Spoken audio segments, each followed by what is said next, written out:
Today on Cook's Country, Julia grills up pomegranate-glazed lamb chops. Jack surveys the world of radishes. Lawman makes asparagus salad with radishes. And I talk about the cookbook that inspired our recipe. That's all right here on Cook's Country.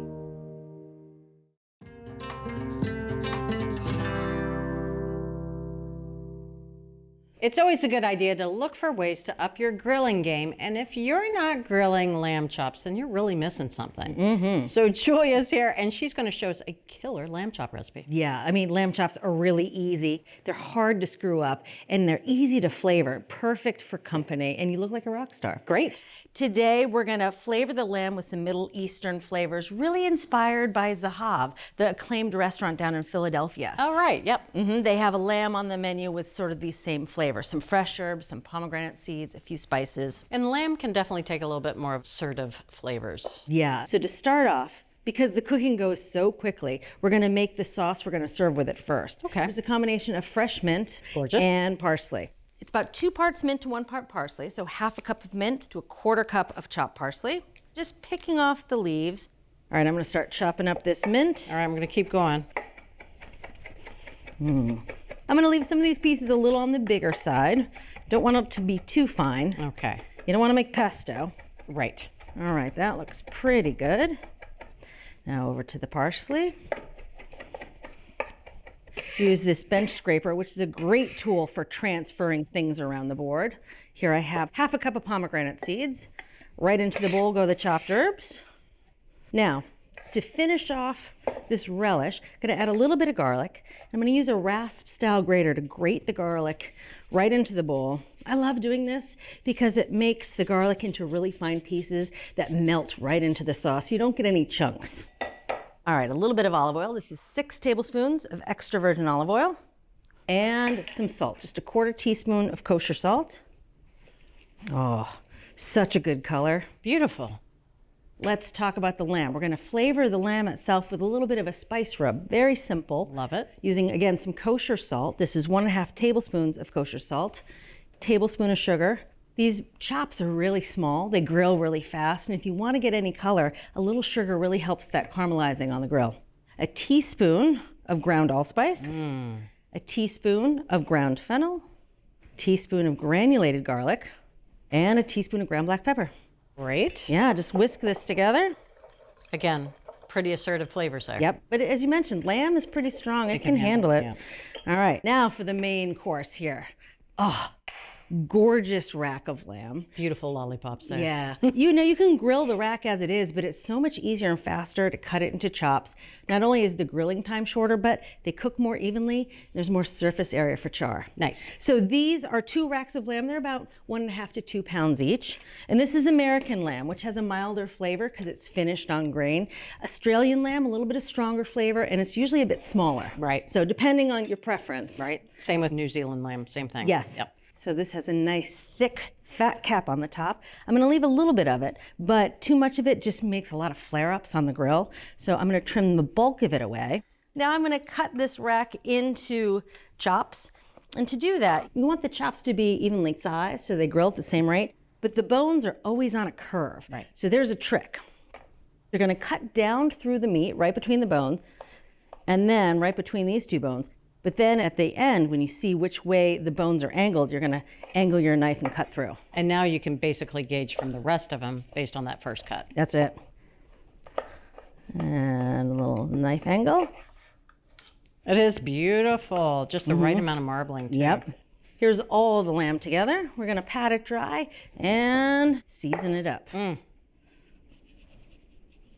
Oh, you can smell that fennel. Isn't that good? That and they all spice together. And that's what's fun about lamb. It can take some of these bigger flavors. You can have fun trying new things.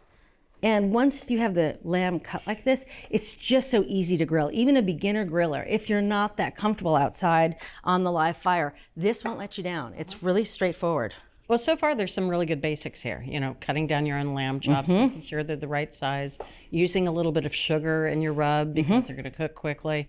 As I transfer these over to a baking sheet that we'll bring out to the grill, I'm just gonna sweep up any of that extra spice rub, make sure everything's nicely coated. Bones and all too, huh? Bones and all. Great. Now, these bones are really nicely cleaned. If they're not clean when you buy them, you're going to want to trim them up. There's usually a lot of fat up here that causes a lot of flare-ups. Okay, good to know. Plus, nibbling on these bones when they're grilled is kind of one of the best parts. One of life's pleasures, for sure. I'm just going to finish putting these on the baking sheet and we can head out to the grill. Bridget, the grill is heating up and it's time to finish off these chops by painting them with a little pomegranate molasses. Yeah, this is just a 1/4 cup of pomegranate molasses. Oh, it has that sweet, slightly tannic, fruity flavor. And, you know, it also has a little bit of sugar, so it's going to help them brown, but it's just going to add a lovely flavor. Yeah, and it kind of picks up on the pomegranate seeds that you used earlier with the mint and the parsley. That's it. All the flavors make sense when you add them all up. All right, we're gonna flip these over. I'm gonna brush the second side. You get some, you get some. All right, plenty enough left for the last one. Now, onto the grill. So I mentioned that it's been heating up. So what I have here is 6 quarts of charcoal. That's a full chimney. It's huge. Yeah, and I dumped it over just half of the grill. Now, we're not gonna use the half of the grill without any charcoal. What I wanted is a really intense heat. These cook through in 4 minutes. So you want enough time to actually get some char, some of that grill mark. So you need a really hot fire. Gotcha. All right, so before we cook, as always, we like to clean the grill grate. So using my wire brush, just to scrape off any gunk. Now we're gonna rub down the grill grates with a little vegetable oil. Make them nice and glossy. Also picks up any soot that might be on the grill grates. Right. And now, time to get all these chops on the fire. Yeah, let me help you. Oh, thank you, my darling. They cook really quickly, so I'm gonna work speedily and put them all on the grill. This last one, you're last to the party, but you're gonna sop up a lot of this extra goodness, Mr. Last Chop. All right, on the grill it goes. Now again, just 2 minutes aside, flipping halfway through, nice brown on either side, a little bit of char. But we're looking for an internal temperature of 135 to 140. Okay. All right, oh, look at that. I just picture perfect, right? That looks like it's straight from an ad It in does. a magazine. And if they get a little stuck, you can just wiggle it back and forth. You don't want to wait for them to release on their own because they'll overcook at that point. So a little wiggle. Oh, Gorgeous. perfection. You can see some over here are browning really well, others aren't. So just move it around, especially the little guys. He's not going to cook so quickly. He needs a little more browning. Right. All right, so just another couple minutes on this second side. Okay. Now, I like to start with the smaller chops because you really don't want to overcook those. And again, we're looking for 135 to 140. There. 137. Perfection. Nice. All right, so I'm going to get these right off the grill Okay. before they overcook. You know, lamb is one of the things that's great to use on your grill because it seasons the grill great as you cook it. It's true. Kind of like sausages, too. Exactly. Those are picture perfect. They sure are. It's so easy. They do have to rest for 10 minutes before we can taste them. I'm going to cover this with foil and we can head inside. Lovely. Bridget, these chops have rested for 10 minutes and they are almost ready for eating. One last thing I'm going to do is brush just a little bit more pomegranate molasses over them. Of course you are. Not a lot. This is just a tablespoon. Just a little hint of that fruity flavor. Just a veneer, just on one side. Yeah, that pomegranate molasses is very, very potent. Doesn't take a lot. And if you can't find pomegranate molasses at your supermarket, we've got a great recipe on our website for a homemade version. You know me, I like to gussy up the platter just a little bit. And the colors of this relish, I know. I mean, this is really easy. This is gorgeous. This is rock star status grilling. I'm gonna give you, Oh my goodness. I know you, and I know you love lamb, just a little more relish. Beautiful. Yeah. They're like little jewels. Now, there are forks and knives here. I will not be offended if you pick them up and eat them like lollipops. I start with a fork and knife. Okay. And then by the time I get to the bone, I'm using my hands. Of course. So, I mean, it already comes with the utensil. Exactly. Check that out. Oh, look at that color. Perfectly medium rare. Beautiful. And just that 10-minute resting time means that the pinkness is evened out. The combination of flavors is surprising and lovely with the lamb. It doesn't overtake the lamb. but it gives it a little something. And there's just a little bit of that fat on the edge of the lamb chops that crisped on the grill. Gorgeous. And you know, you can't really pick out any one flavor in that spice rub. Together, it really just marries well. That's exactly right. Because allspice fennel, very distinct flavors, it just tastes really warm. Oh. That's what it tastes like. And then the pomegranate molasses right at the end. Yeah, no, that's just the whipped cream on top. And the little pops of pomegranate seeds, I love that. And it was so fast. And so easy. You're a winner. That's a winner. Thanks, Julia. Well, if you want to up your grilling game at home, why not try these lamb chops? And it starts by cutting your own chops from a rack of lamb, grill them quickly, and then finish with pomegranate molasses and a fresh herb relish. So from Cook's Country, the easy, elegant, pomegranate-glazed grilled lamb chops. Oh, yeah. What am I doing here? I'm gonna go for the big old one. There we go. Are you ready to take your cooking to the next level? Introducing the complete America's Test Kitchen TV show cookbook. Featuring every recipe from every episode of America's Test Kitchen. That's thousands of recipes. That texture is unbelievable. Reviews Gadgets you didn't know you needed. and tips. Yes, there's some terrible choices, but there are also some amazing choices. We've spilled all of our secrets and included our insider notes alongside each recipe. Plus, there's a handy shopping guide so you know exactly what to grab when you're at the store. And of course, it makes an excellent gift. Get your copy today at americastestkitchen.com.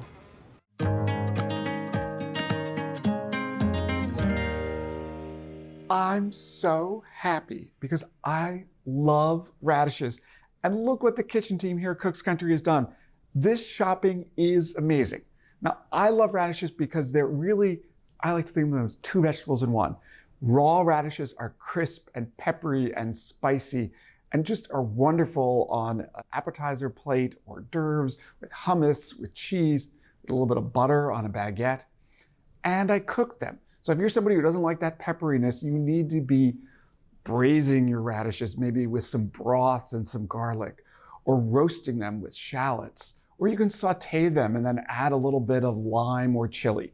Radishes, they're delicious. And look at the bounty here. So let's start down here at the end. First thing is, there's a reason why these all have the greens attached with them. When you're shopping for radishes, buy them with the greens. That's a sign that they're relatively fresh. And those sad little radishes in the plastic bag with no greens, don't buy those. So these are red radishes, the most common variety, crisp, juicy, and wonderful. Purple, similar, just a slightly different color on the exterior, no real difference in terms of flavor. You see packages of Easter egg with pink and white and purple. They're perfectly round and they look like a celebration of spring. Very similar flavors on all of these. Up front, these really delicate French breakfast, kind of two-tone, white at the bottom, red at the top. I love them cut in half lengthwise and then sort of sauteed. They get a little browning on them and oh, they're just delicious. These probably are the prettiest. I mean, I know we don't want to say anybody's the prettiest, but I think the watermelon radish might be the prettiest. That pink starburst is such a surprise if you've never served this. These are great shaved. Use a vegetable peeler to get thin slices to cover the top of your salad bowl. It is stunning and delicious. These are Spanish radishes, also known as black radishes because of the exterior, and then the interior is this crisp white color. These are used a lot in Eastern European cooking. Down at this end of the table, we have all the daikon radishes used throughout Asian cuisines. This is the classic white daikon. Now, these are much larger than the smaller round radishes. These are typically either pickled or cooked. Purple radishes, similar flavor, beautiful exterior. Red radishes, and then I love these green radishes that have this sort of starburst on the interior. These are all daikons in different colors. So there you have it. These stunningly beautiful radishes, they're also incredibly delicious. Cook with a radish today.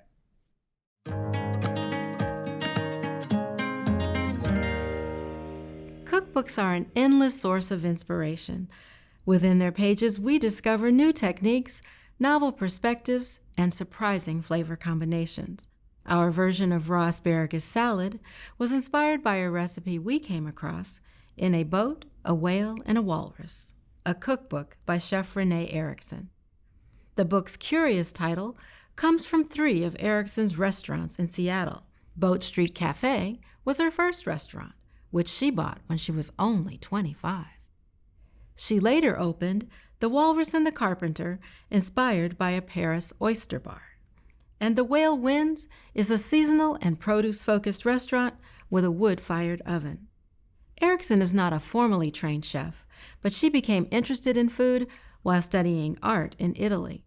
In A Boat, a Whale, and a Walrus, she lays out her approach to cooking, an approach that is informed by aesthetics, seasonality, and a deep respect for ingredients. She recommends fishing for your own seafood and serving your food at room temperature, which she believes is the best way to taste nuanced flavors. It's an aspirational book, and some readers may find her lifestyle out of reach. But at Cook's Country, our elegant version of asparagus salad is approachable for any home cook. At Cooks Illustrated, we're food nerds. That's why every recipe we develop involves research, cooking science, and rigorous testing by our team of expert test cooks. Only the highest rated recipes earn a place in our award-winning magazine. Every issue features our latest recipes and discoveries, cooking tips, and equipment and ingredient reviews. Our step-by-step photos and hand-drawn illustrations show you exactly how to succeed. So, are you ready to become the best cook you know? Subscribe to Cooks Illustrated magazine at cooksillustrated.com today.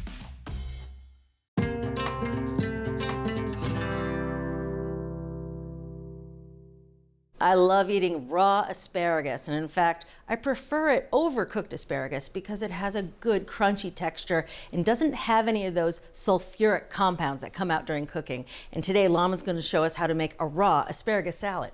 That's right, Julia. I also love raw asparagus. It has some nuttiness, mild flavors, and when you pair it with the pesto, it's delicious. Awesome. So let's get started. First, we're gonna make a pesto.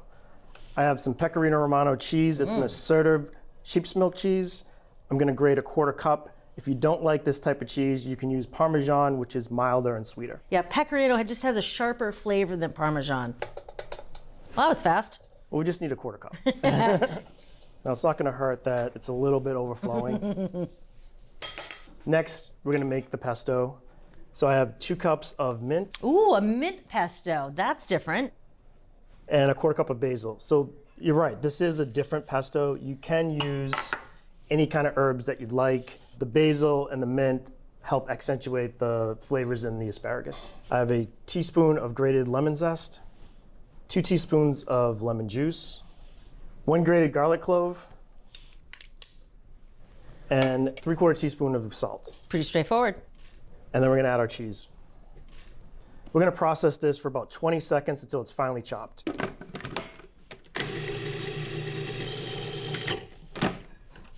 That smells incredible. It does, doesn't it? Now I'm gonna add it to this bowl.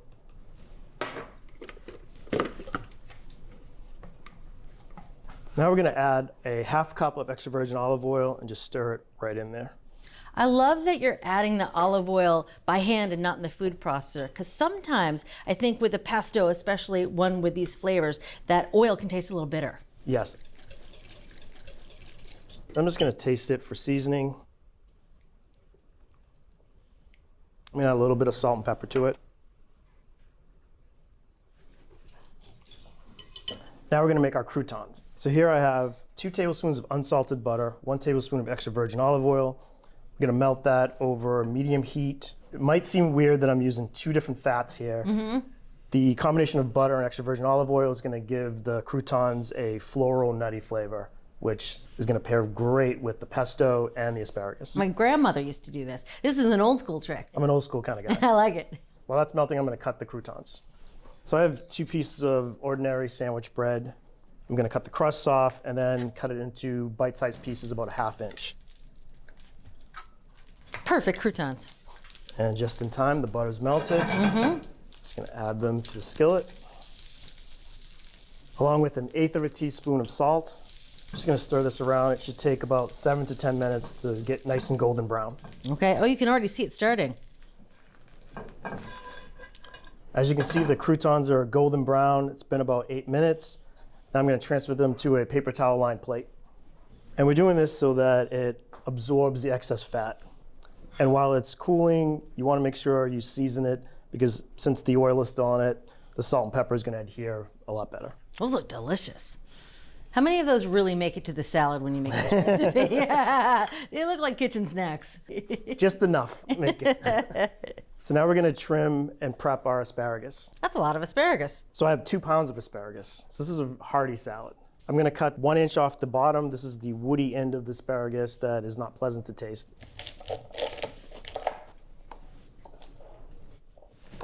And now we're going to cut the tips off the spears. We want to cut it about 3/4 inch length.